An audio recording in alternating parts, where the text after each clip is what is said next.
सवाल है वो हम शामिल इसमें कर रहे हैं आज की। ये मोहम्मद अशरफ 4006 इनकी आईडी है और इनकम टैक्स रेट्स जो डिसेबल पर्सन के लिए एग्जाम्शन है उसका इन्होंने सवाल किया। ये कह रहे हैं डिसेबल पर्सन प्रॉपर्टी सेल करना चाहें तो फिर भी उनको फाइलर होना होगा वरना 0.6% टैक्स पड़ेगा। अब जो इसमें प्रॉपर्टी जो सेल के ऊपर है उसके ऊपर 0.6% टैक्स नहीं है। हमारे जो व्यूअर थोड़ा सा इसमें चीज़ों को थोड़ा मिक्सअप कर रहे हैं।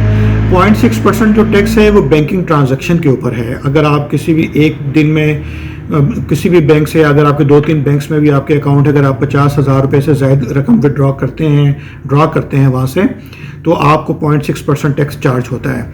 अब यहाँ पे ये प्रॉपर्टी टैक्स से मुतल्लिक पूछ रहे हैं, तो प्रॉपर्टी टैक्स के लिए जो एग्जाम्पशंस हैं जिस हद तक वो हमने प्रॉपर्टी टैक्स की वीडियो में सारी उसमें तफसील से बताई हुई है, आप उसमें देख सकते हैं।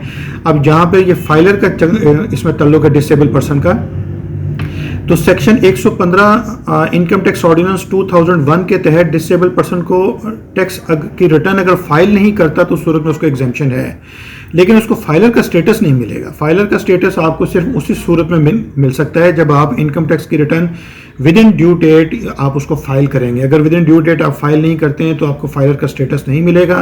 तो उस सूरत में आपको इनकम टैक्स की रिटर्न फाइल करना पड़ेगी, तभी जाके आपको फाइलर का स्टेटस मिलेगा, फिर आपको उसके बेनिफिट्स मिलेंगे। अगर आप रिटर्न फाइल नहीं करते हैं तो डिसेबिलिटी की बुनियाद पर आपको उसमें एग्जेम्पशन तो आपको मिलेगी, लेकिन फाइलर का स्टेटस आपको नहीं मिलेगा। उसके लिए आपको रिटर्न जो है वो प्रॉपर आपको फाइल करनी पड़ेगी।